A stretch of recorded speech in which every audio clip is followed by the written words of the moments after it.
This is Acceptable Vices for October 11th, 2015. This week, Cars 3, the Carpocolypse.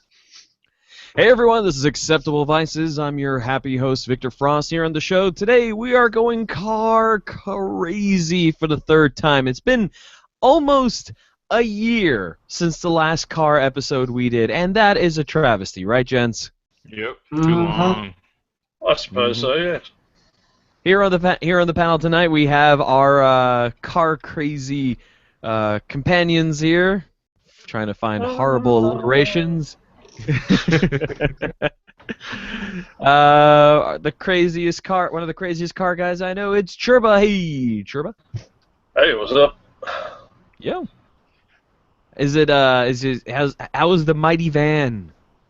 It is still running, though currently out of registration because I had a choice between PAX and registration, so it was PAX, unfortunately, this time around. Understandable. Because, unlike the US, my registration is like nearly $500, so... Shit, son! That sucked, man. My registration was $42. No, but you only have to pay it every once in, what? 6 months. Every 6 fucking months? 6 months? That's $1,000 a year. Oh, holy that's crap. brutal. Jeez. I could save a bit of money if I wanted to pay it yearly, because if I pay it yearly, it's about $700-800. American or Australian? Australian dollars. Australian. That's still... how much American? Off the top of my head, that's still probably about 600 or so bucks American for a yearly. Oops, holy crap. I just registered my car. It was like $180, but I don't have to register for another 2 years. Yeah, but the difference is our roads are really fucking nice. Yeah, our roads are pretty terrible. We do have crap roads. And also that does include compulsory third party, which we just get with our registration automatically. So Wait, what, you guys get liability insurance with your registration? We really? Well. Nope. Yeah. That's compulsory third party for us with registration. Basically, the only option you get on paying that or not is who the money or part of the money goes to when you pay it. That kind of makes sense now. The price. Okay, that makes up for it. Not really, because we have the same thing, and I pay $100 for my car. And if I pay an extra $100, I get insurance for my car as well. Like not only damage I do, but damage done to my car. Where do you live? Most of it actually does go to the to the transport department instead of the fucking insurance people. The insurance is like fucking maybe 50 to 100 out of it. Because it doesn't cover my car because it's way too old. It only covers cars for 25 years. Hang on, guys. Hang on a second. Oh, we have a show to do. We have Churba. And from Atomic Trivia War 9000, we have Omar once again on the show. Hey, Omar, hello. how's things in Costa Rica? 2 weeks in a row. Yeah, 2 weeks in a go. Wow. Churba, what is that wonderful URL for Atomic Trivia War 9000? Oh, right. www.simplysyndicated.com/shows/ATW9K. First time I've messed that one up. There you go. Know. Or just still go better to the than whatever I know. The Facebook page is facebook.com/ATW9K. Go to it and do things, or go to their SoundCloud, which is fucking somewhere. Yes, just Google it. Yeah, Google it, man. Come on. You'll find it. I'm not your bookmarks folder. And we also have George. Hey, George. How's it going? It's going good. George does not do a show. This is the show he comes on to every now and again. Yep, I'm too busy to do a show. Yeah. He's still got boxes behind him. He's had that packing box behind him for as long as basically he's been on the show. He's had like a packing box behind him. Oh, it's better today. Hold on, let me take you for a little bit of a ride. That is. Isn't this a treat? So we had Everybody, a party today. So we cleaned the house, by which we threw everything into the office and closed the door. I love That's my a good way of girlfriend, by the cleaning. way. My girlfriend's awesome because we clean the same way. Also, since this is the car show, George, what do you drive these days? Most of the time I probably select the Mazda out of my fleet, but Caprice just passed its safety inspection. That cost me a whopping $16. Plus the new brake fluid. The brake fluid that came out of it was the color of Coca-Cola. Like, I mean, quite literally, this color came out of my brake lines. Yeesh. And it still passed safety, right? Yeah, it'll, like, I could register it as an antique, and I wouldn't have to pass safety or emissions. No, but if you do that, I think in the US you can only do it. You can only use the can car only when you're drive traveling 400 to miles, something like that. So we registered it regularly, which means we have to pass a yearly safety inspection. So. Yikes. It passed its safety inspection, no problem. I asked the guy, anything wrong with it? He's like, no, everything's tight. It looks good. I'm like, oh. Excellent. Omar, how about yourself? What are you driving lately? Right now I have the same old ass Chevy Nova with a bent rear axle that I'm waiting to change. So I'm walking right now. How do you have Got a nice little wobble to it, huh? It just has the weird waddle to it. But I have, long story short, someone's gonna gift me one within 2 months. Oh, Nice. you see, that's a good gift. What Nothing kind of an says axle? I care about you like a rear axle. Yeah, Like a 10 bolt, 12 bolt, what you getting? it's gonna be a 10 bolt, 4.1, I think, or I'm not sure. I have to open it up to see what the ratio is inside. 10 bolts, not exactly known for their strength. Yeah, I know, but I mean it's an old Chevy. It's not like I have like a big ass engine on it. It's not generating that much force. Yeah, you'll be fine. Just don't put slicks on it. If you put slicks on it, it'll just rip the ring gear apart. Here's my car confession. I think the last time I opened up a diff was to stick a stick welder in there and just goober weld the whole thing into a limited slip. Nice. Hey man, I was part of the Banana Bash rally. You can't afford to get a proper limited slip diff. No, Turbo, you need to say, like, I did a homemade spool is what you need to say. Because that is a legit thing. I've been tempted in the van, but it's already fucking lethal enough with a regular diff. So. I don't think... I've turned that thing like end for end, doing 30 kilometers an hour when it's wet. So I don't need a limited slip diff. I need something to limit my slipping in general. Need to get some like 5-gallon buckets full of concrete or something and just stick them in the back when it rains. Victor, so we've stop laughing. Tell us what you're driving. I am driving a 1991 Mercury Sable. Mercury Sable. I'm trying to think of what the trim is because I've only been driving this car for like a month. Gonna say LS. So I've got the luxury one with the leather interior. Oh god. American leather from that era was terrible. It's so bad. Leather interior. Yeah, but I just this yesterday I had a date. So on Wednesday I went through the entire interior of it with this horrifically caustic chemical only known to me as spick and span. And Jesus. You put spick and span on your leather? No, not on the seats. What do you think I am? Some kind of monster? No. Well, what? You drive a Mercury Sable, dude. You drive a Mercury got it. Sable, and you also use span on the interior of your car. I'm not saying you're a monster. I'm just saying the evidence is there. Well, look, no, I see.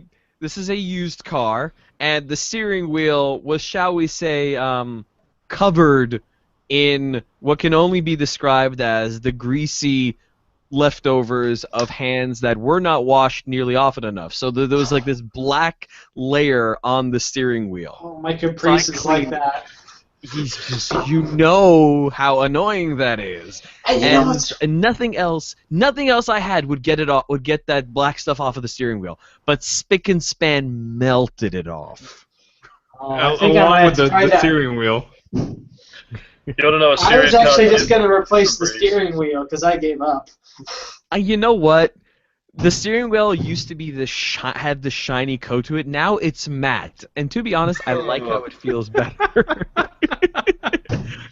Also cleaned up all the inside of the cup holders and the little tray underneath the folding part of the front bench, because the front bench, the middle part, because it's got the column shifter, the middle part of the seat opens up to have like the cup holder and the cassette tape holder and another cup holder and like a little change holder and this cool little spring-loaded coin holder. You put the coins in and it just holds it in. I remember But on the bottom is this little plastic pan that you can put stuff in. And soda had been spilled in there. So Spick and Span cleaned that right up. It was a peach. Went through with I own my own window squeegee. It cleaned all the windows and stuff. Wow. And all that crap. So cleaned it all up, and for the date on Saturday, and that is what I'm driving, a nice 91. Did you Febreze your seats? I absolutely okay. Yeah. You showed up for a date in a 1991 Sable. Well, I'm sorry. The dates that you go to when you take your lady out on dates, what do? Rent a Murcielago? That was 1.5. One fucking time. You take the car you got. Rental. It was a loaner. Well, here's the thing. I showed up at the second-hand yard in the van, and got them to loan me a Falcon. Then I took the Falcon to a Toyota dealer and got them to loan me a new Toyota. Then took the Toyota to the BMW dealer, the BMW to the Mercedes dealer, and then finally took all that over to this dealer who was selling a Lamborghini, and was willing to loan this gentleman in a Mercedes wearing a suit a Lamborghini for the weekend. Swallowed the spider to catch the fly. Good trade up through that whole process, though. That worked out. That must have worked out so well. Hey man, free car rental. Right? Well, the thing is that I'm not too worried. She neither owns a car nor has a driver's license. So. Good God. Okay. Nor she you're probably safe. That is horribly common here in California, in Southern California, and I don't personally fathom it. But no, she doesn't have a driver's license. So. How do you do that in LA? Your public transport's fucking garbage. I have no idea. Beyond my comprehension. Does she walk? She dorms on campus, so she does walk from the dorm to her classes, and there is, in truth, enough cheap food around, and all the supermarkets are nearby, so you can do it just by walking. I thought maybe she owned a bicycle, but in fact she does not own a bicycle. So, she is. Her fitness shows. Let me put it that way. But anyways, we're here to talk about cars, and talk about them we shall. The first topic on the list is the new Tesla, but I think we can all agree that none of us really care about that. So I do have a substitute topic for that. I think we should still talk about that. Because it's still good if we talk about it and don't like it. Okay. It's got stupid doors. The Tesla Model X is the newest car in the Tesla lineup to actually, reach full production and showroom kind of status. It is meant to be sort of like somewhere between a sedan and an SUV. I guess you could call it a crossover. No, that is Satan's word. You don't use that word. We don't use that word, Sutton. We don't use it. Fine. It's a tall sedan. How about that? What's the Satan's word? Crossover. Crossover. Stupidest Oh wait, word. no, it is actually called a full-size crossover utility vehicle. How can you be a crossover in full size? Come on. It's a Well, it's full-size full-size for a bullshit. crossover. We're Okay, getting let's into talk- metal categories, kind of stupidity All here. right, fine. Okay, so Let's body talk style, about- 5-door, 6 or 7 seats. It has 259 horsepower. Either just all that to both the front or the rear, or if you get the P90D, you have all that horsepower. You have that 259 going to the front and 503 to the rear. So that's interesting. That's just a Tesla Model S, but taller. That's exactly what it okay. is. It's a Tesla Model X drivetrain with a taller chassis. That's Yeah. basically what it is. Gets 250-ish miles for range. So Let's run over the positives real quick. It's mhm. probably very safe. This is true. It's the safest SUV in terms of frontal and side impact crash. Those doors, while torturously slow, are actually a little bit cool with how cleverly they've used sensors and hinges and things to make them work like they do. Yes, Yeah. But but they're still have you torturously seen- slow. Have you seen a car from the 80s with automatic DeLorean? windows that still work? Have you seen a car from the 80s with automatic seat belts? That actually work? No. So in 10 years or 15 years, those cars are going to be garbage. I have 10 seen years cars and from the 15 80s years, the that work. people. Yeah. 10 years or 15 years, the people who have bought these have probably returned them on their lease, and then they will be mouldering in a fucking junkyard. Is what's going to happen. I think that's what sucks about all this. What Yeah. happened, people? Come on.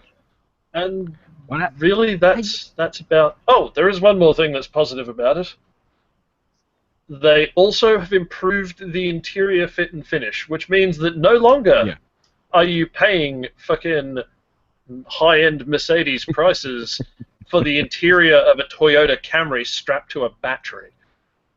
Now you're paying high-end Mercedes prices for the interior of a low-end BMW interior.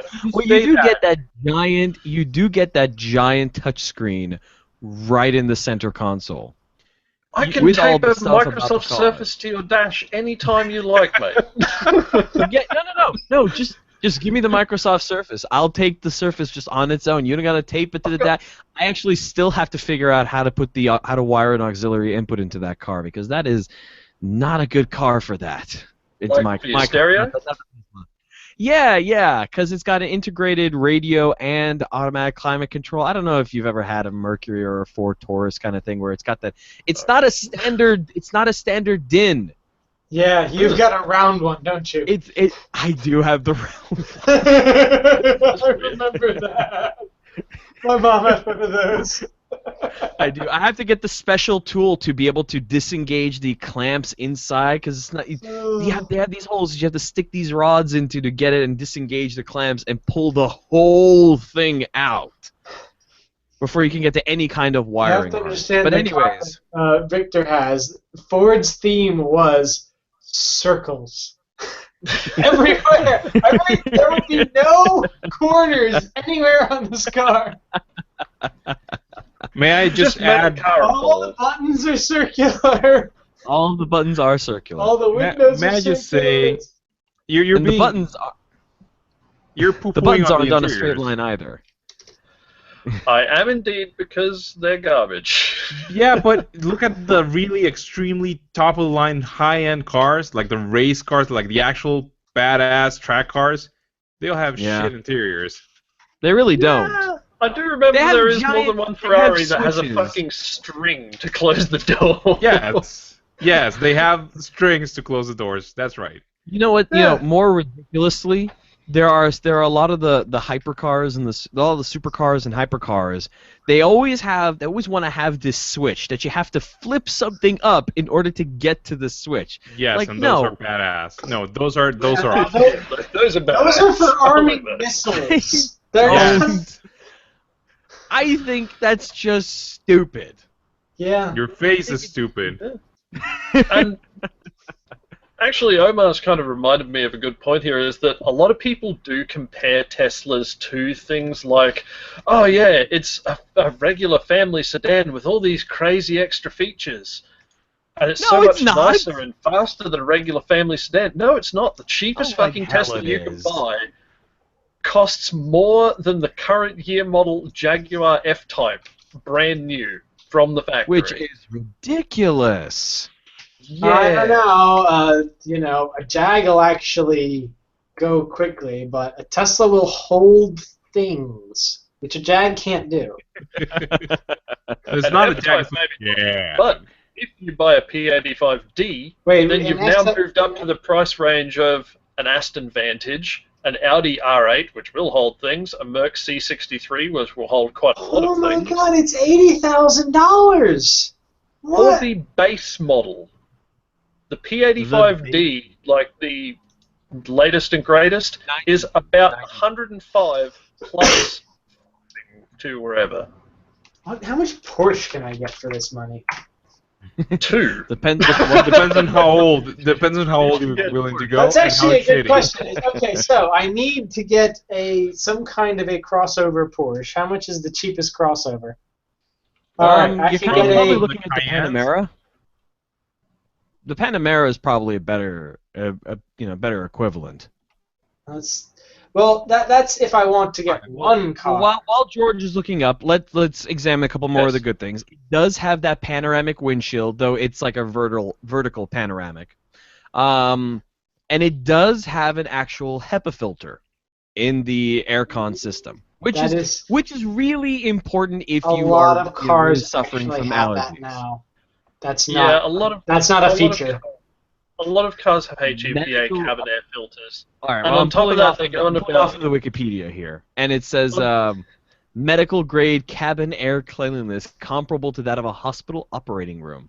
Oh wait, no, the beginning of that sentence starts with Musk claims. Yeah, Musk claims. Yeah, that's going to be the fucking option. The regular one is just going to be a regular ass. Yeah. People who have asthma don't need hospital-grade HEPA air filters in their cars. A regular office HEPA air filter will be just fine. Can you imagine getting a crack on that windshield? Oh, fuck. Forget it. So, here's the thing for Porsches, though. For $105,000, I can have a Macan S, which has 340 horsepower and does 0 to 60 in 5.2 seconds, and a base model Boxster, which also if you're going SUVs, you can probably have 2 Cayennes. Wait, is that or is that? That was and that was a Macan, which is a small sort of crossover mid-sized thing, and the Boxster. The Cayennes are like 50,000. Like the base model. The base model's 58. There you go. I went for one smaller just to be, for 105, I could get both of those cars, and I have the ludicrous. You can probably bring like 10K cars. At 20K. Okay, guys, one at a time, Jez. It's nigh incomprehensible. It is. Yay. Okay. And now everyone's quiet. Is this car worth the money? No. That's the question. No, you know what? I'm going to say yes. I hope a lot of people buy it. It's worth it. Because by you spending the money, you're getting better stuff for me in the future. Okay, I'm not talking about the contribution towards the electric car movement or towards R&D or towards any of that stuff. As a car on the market, is this car worth it for a consumer to buy compared to other options in the luxury car market? Okay. No, there's not. 2 ways of looking at it. The way you guys are looking at it, which is, it's not really a patch on any luxury car that competes in the same price bracket that's out there right now on anything except for straight line drag racing speed, which you're not going to use, you fucking idiots. No. And then there's the other way of looking at it, which is from the perspective of the market who this is aimed at, in which case it's a very big yes. because if you look at the market this is aimed at, it's basically going to just be like a mummy tank, a Chelsea tractor, an SUV to stuff your kids in for the Silicon Valley set. Yeah, but do you want to give a mother or a dad with kids in the back a car that can go that fast, that quick? Oh, it doesn't matter. These people aren't buying it because they want to put their foot down. They're buying it because they want to be seen driving a Tesla with their kids in the back. They want to be seen driving the latest and greatest because it's $100,000. There are people in North Hollywood right now. There are people in North Hollywood right now, and just for reference, North Hollywood is not an especially good neighborhood, despite the fact that it has Hollywood in the name. It is not a very good neighborhood. There are people in North Hollywood who have the shittiest ass apartments, but buy brand new BMWs or Mercedes Benzes, not because it's actually a smart car for them to buy, or that they can really afford it, but because it's a status symbol. And for a lot of people, having a Tesla Model X, having a Tesla in general, is going to be a status symbol. It's the same reason why Hollywood starlets and stuff bought Priuses when they first came out. Ooh, I want to save the environment. That was a good all that. I want Victor to say more things in that voice. Yes, Victor, introduce the next topic in that voice. All right, but only because I like doing funny voices anyways. Awesome. All right, So, instead of the Tesla Model X, we're going to be talking about a new car. Comes from the wonderful land of Japan. The Toyota SFR. Fucking great. Anyways, SFR, brand new car that's been teased in one form of concept or another for a while.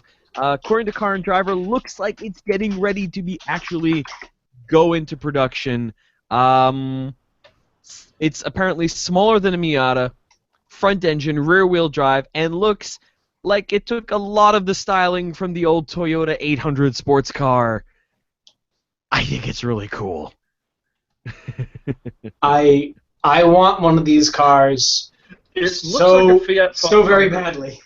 It looks like a Fiat 500 had drunken, angry sex with a fucking 240. Guys, you know what? I'm okay with that. Just want you to remember, the original FRS was supposed to be the new Hachi, the new A86. Yeah. A86, whatever. And it turned into the Scion FRS. So okay, you know what? In terms of like entry level front engine rear wheel drive car, entry level sort of manual transmission, a cheap car that's front wheel drive, that's a front engine rear wheel drive manual transmission, and is super slidey. The FRS checked all those boxes. Except for cheap. It's not really cheap. I'll define cheap. It's WRX money, and the WRX is faster in every quantifiable way.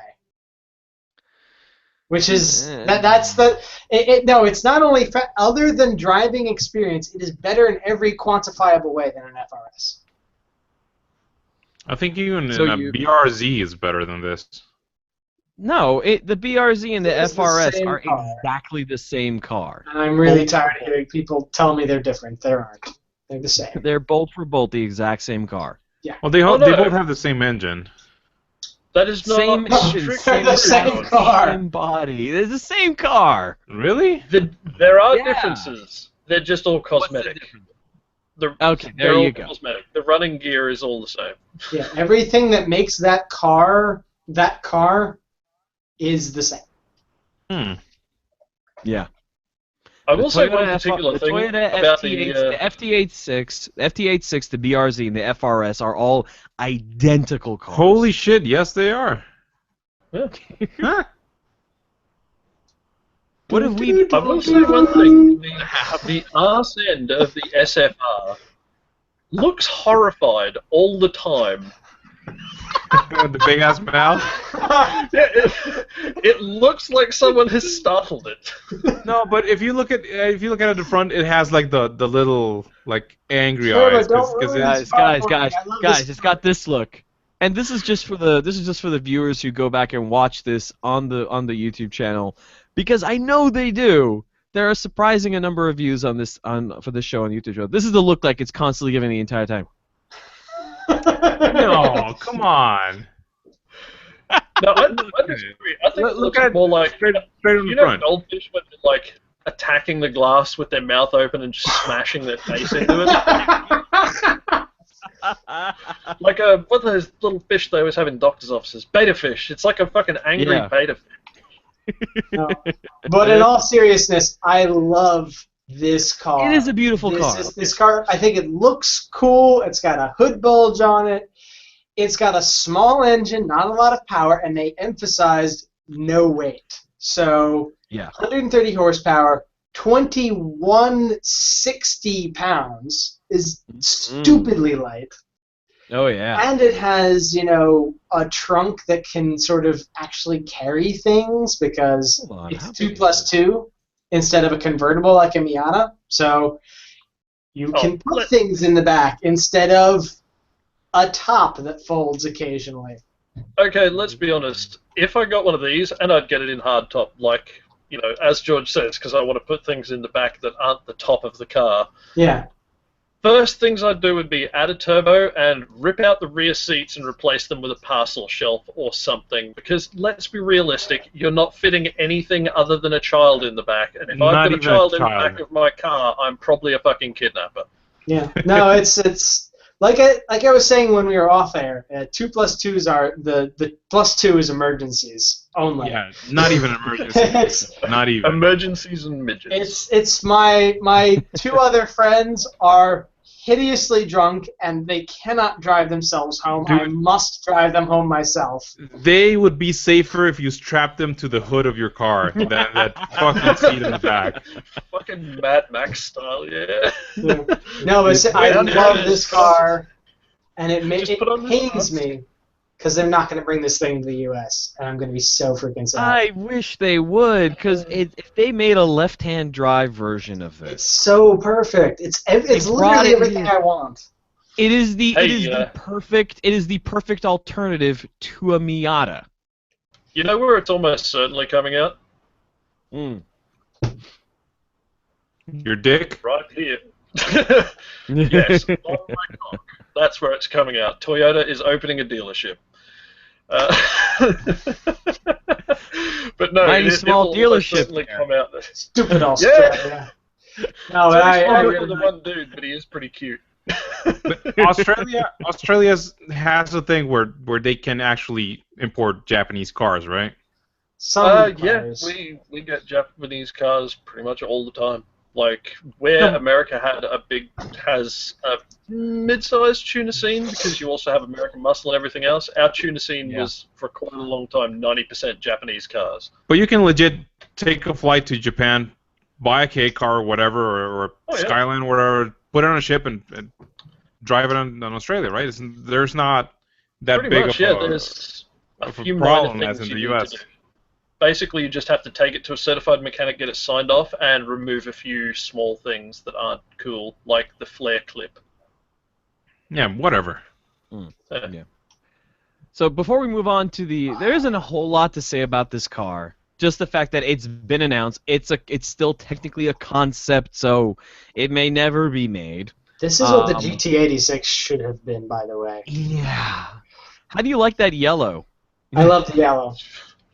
Mostly because it is a color that I'm not colorblind to. Have you tried getting those glasses, George?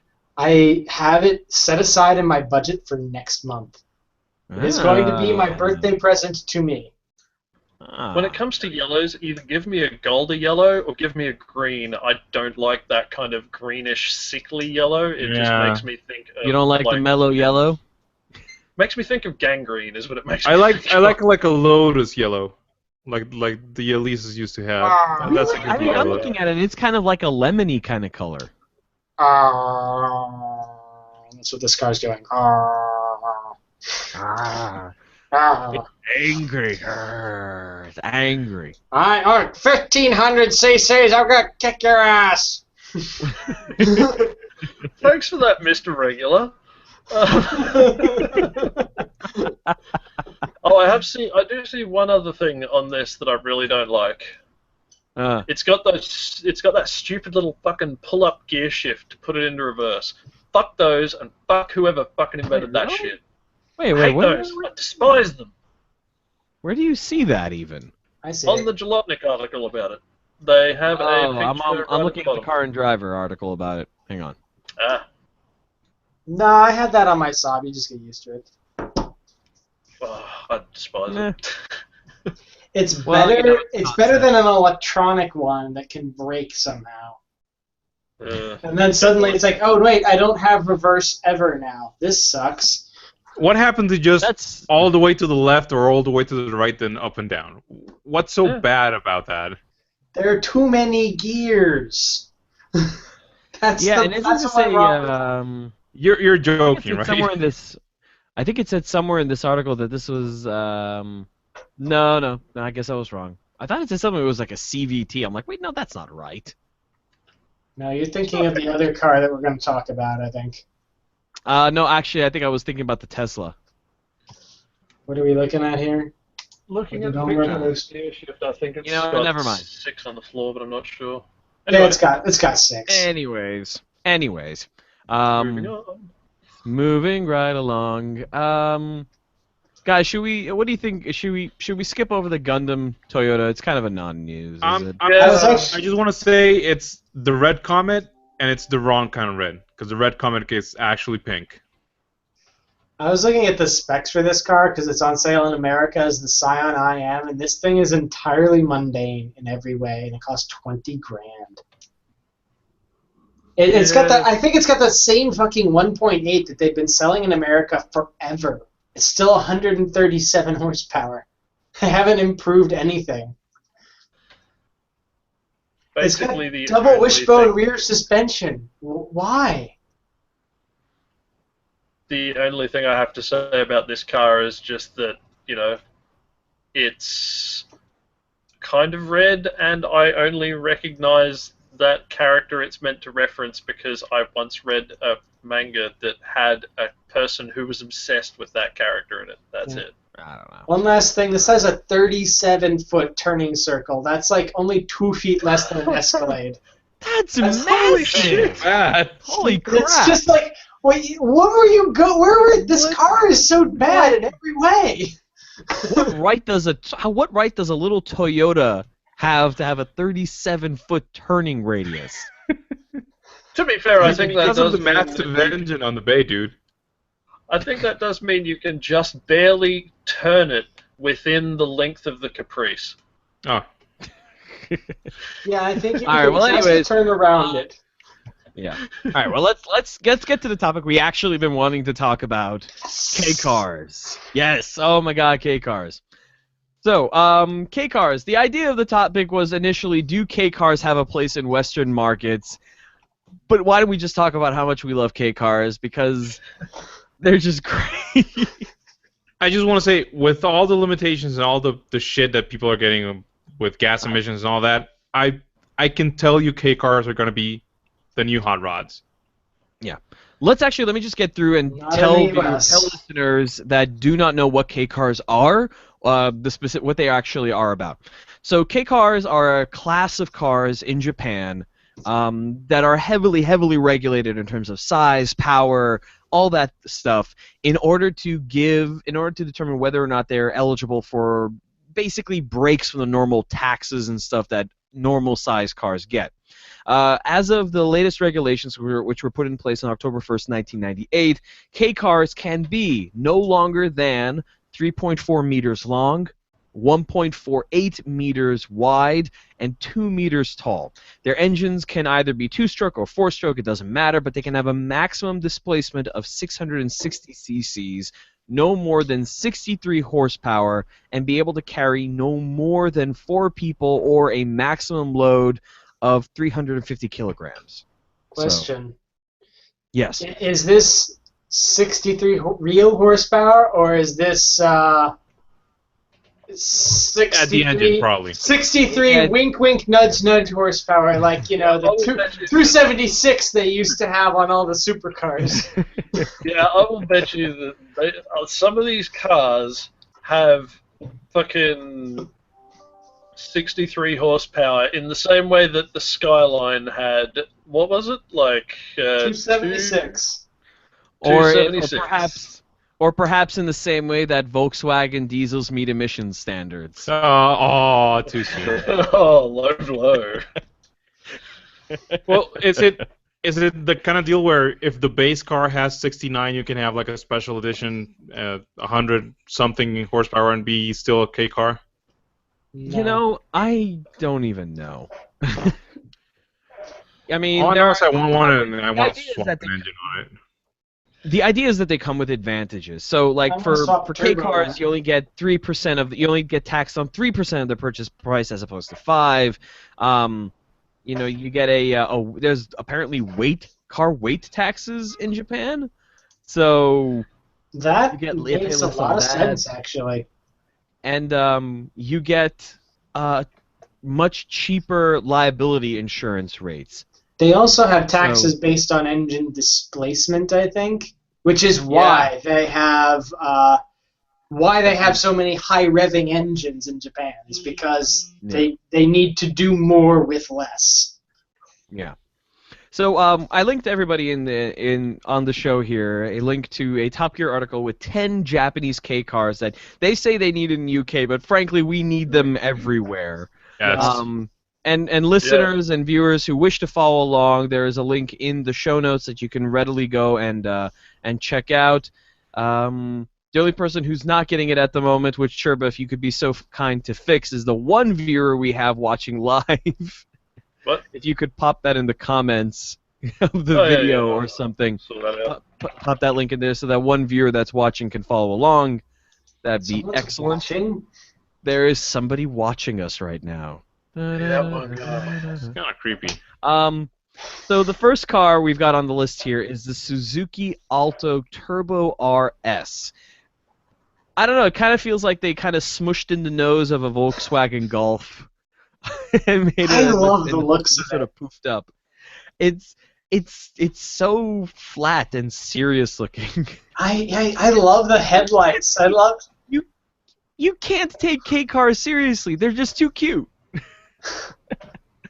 No, this one looks angry. I love it. The problem is this has a turbo in it, and it still just makes 63 horsepower.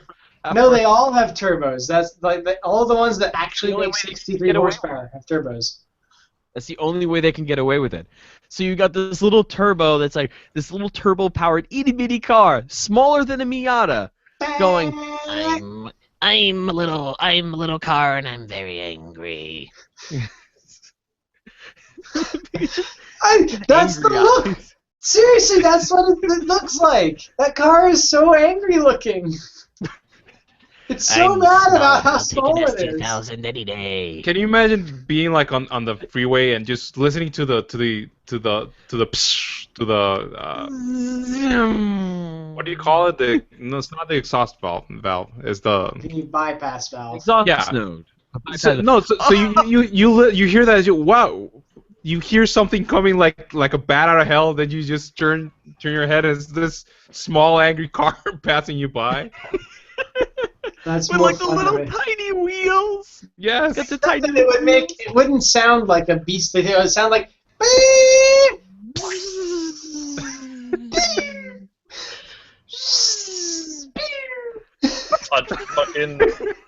I'd probably own one for about 5 minutes before I did my level best to put an LS1 in it. Yes. Can you imagine an LS1 in a car this tiny? I was thinking more of a CBR engine or a Hayabusa engine or some like a bike engine. A proper racing bike engine. That would probably be best because then it would fit. Yes, that's the thing. You don't have to sacrifice the passenger seat and the back of the car for the engine. Yeah, you don't want to put it though. You don't want to put it in the Suzuki Alto. You want to put that engine in the Daihatsu Copen. Because No, at that and- point, I have the No, Alta. you want to put that on the box slash yes, yes. or the hijet. Can you You have imagine the- the hijet with a racing engine? Oh. There Can you you go. I just imagine? dropped a link in the chat for you lads of a tiny K car with an LS1 in it. Oh, I've seen Yugos with LS I'll in check them. that. So I'll check it that can out be done. after the show. But Yeah. the sport by far the sportiest looking one is the Honda S660. I already have a It love affair with gets- this car. I want it.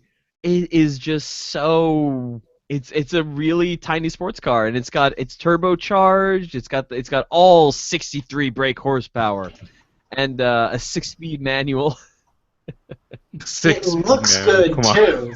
It really does. 60 speed manual. But that's not the car. The S660 isn't the car I'd want to get. No, definitely I not. really, really like it's the ugly little box ones that I love so much. I really like the Toyota Pixis Mega because it's I the don't only one know. that's ballsy enough to have the suicide doors. I don't know. I think I really like the mini NSX vibe the S66 has going on. Yeah, I'm all with the Honda one, the N-Box slash one. That is nice. If I'm It looks going- like it looks like the M-Box Slash can carry the most. Well, apart from the Daihatsu Hijet, but that looks like in terms of a normal, family car, it could carry the most Yeah, things. but you know that engine wouldn't be able to carry a family in that car, right? You have to Yeah. be downhill in order to Well, for it not to an move. American family, anyways. I also I like reckon the hijet might. The Hijet could, and it has a very convenient way of offloading all the family too. also the Mazda Scrum is like bizarrely box shaped. It is Like to And- the nth degree box shaped. Can we Wait. talk about Honey, I Shrunk the CJ5?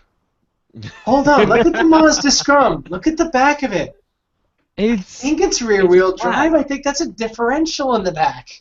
Which you one? might be right. Oh, would you look at that? Wow. So, like that's on an economy car. That's like a set of nuts hanging off the back of it. So look at me. I'm rear drive. No, it's not a set of nuts. It's a David Bowie bulge. That's perfect. It's a David. Yeah. No, but you'd add so much weight to the car just making it rear wheel drive, unless it has the engine on the back. I think it's got the engine's engine not in probably the in the middle. Look how far forward the wheels are. It's probably no, got the the engines engine. are tiny, guys. The It- engines it are could be- tiny. It could be the engine on the back. No way. It might Yeah. be mid-engine Cargo like the space. Toyota. Look at the old Subaru vans. They had the engine on the back. And Hold the on, we small should ass Google engine. this. Let's Google this. Yes, you Google that. 'Cause, dude, a Um, transmission bar from the front to the back would weigh as much as the car, probably. You can get it in four-wheel drive with high or low Wow. range. I know Nissan recently put out a K car that, and it's not on the list, but I'm trying to find it. And it has this really good, cool, the back gate. It's not just like a regular gate that just lifts up. It actually either lifts up or opens like a door. So it's got that combo gate going on there. I want to like the Mazda Scrum just because I'm a Mazda guy, but man, this thing looks hideous. It is. Yeah, it's one of boxed the to ugly the nth ones. Degree. Yeah, I mean that is just it's so bad. It's And the 90 spoiler, dude. minivan bad. Why does it have a spoiler? Why? To somehow attempt to make up for the aerodynamic mess it leaves in its wake. No, that's what I mean. You put a freaking spoiler on it and you make it a box. I still kind of like it just for the fact that it has made no attempts at styling. It has literally taken the exact edge of all the dimensions. It's 3.4 meters wide, 1.5 meters long, and 2 meters tall. It has tried to exactly fill the most you can in a K car. So we've only got a few minutes left on the show because I need to run in a little bit. But before we do, can we talk about the mini Toyota FJ, also known as the Suzuki Hustler? It's how are they not getting sued? I mean, it's the same car. Oh my God! You know what? If I had that car, I would get one of those fancy horns that can play MP3, and every time I honk the horn, I was like, "Every day I'm hustling." That's awful, Victor. It is awful, but I would absolutely do that with this if I had this car. This I is really like the bastard baby from a Mini and a CJ. It is true. But really not even do. a good Mini, like the crappy BMW Minis. You know what it is? Apparently, according to this article, it's smaller than a Smart 4.4. Wow. Oh, well, I can't fucking drive it then. I don't think you'd fit, Turbo. You're tall. I don't You're think a tall guy. any of us can fit in one of those cars. Yeah. Yep, I don't fit in a smart car. Turbo, how tall are you? How tall are you, 6'4". Turbo? Okay. 6'4". You might be able to fit in a K car RV with the hood lifted, with the roof lifted up. I think he would fit in the Mazda. Or the Actually, I Toyota probably Pixus Mega. The Pixus Mega might work too. That's Actually, the Pixus I Mega. can see myself driving the Pixus Mega. You can have the mighty van, and then you can have the mighty minivan. I could Or fit, the I mini could mighty probably van. fit them both. Well, not both. I could fit either the Pixus Mega or the fucking Mazda Scrum inside of the van. These are just such cute, tiny little cars. They need to be here in the U.S. market and more in Costa Rica and Australia. You guys don't have a problem with them. You can get them anytime you want. I like the Daihatsu Miracoco. We do have K cars here. I mean, we have some of them. We have the Cappuccinos and the other ones. The Daihatsu one. Yeah. What was the name? Copen. We were talking about this? The Copen. Yeah, we have both of those here. So we have some of them, I guess. All right. Well, I am just about out of time for this episode. So yes, we need K cars, and there'll be links to not just the Top Gear article, but to all of the Google image search things we looked up earlier, Omar, with a special link to that little Suzuki car that comes with its own RV that can hitch onto it. Oh man. Because that thing is it's beautiful. It's absolutely beautiful. Links to everything we talked about in the show notes, of course, as well as a link to that video that Turbo linked to all of us. And There is one more thing. What? Let's jump back to the start. Tesla's bioweapon mode, if you believe that is actually a bioweapon mode that would work against any bioweapon attack, you need to be taken out the back and slapped around till you're not fucking stupid. Yikes. Is that it? Anyway, carry on. I think that's about it, yeah. So, you can find Omar on the podcast ATW9K, link in the show notes. And, Turbo, what's that URL one more time? Jesus Christ. www.simplysyndicated.com/shows/ATW9K, or visit the Facebook page, facebook.com/ATW9K, or go to the SoundCloud, which you can fucking Google for. Jesus. Yes. Most excellent. You can find the live. If you're listening on the podcast, you can watch the live stream of us doing this show on the YouTube channel. That's youtube.com/VCKHAZE, or search for Victor Frost. It'll be there. Of course, you can always click the link in the show notes, because if you're listening to the podcast, you know what our website is, and that's FridayNightPartyline.com or AcceptableVices.com. Both take you to literally the exact same website. George, do you have anything? No, you don't. And Okay. that's about it. That's the you don't have anything, George. That's it. You don't. Okay. Okay. And you will hear from us next week on Friday Night Party Line. Good night, everybody. See ya. Peace.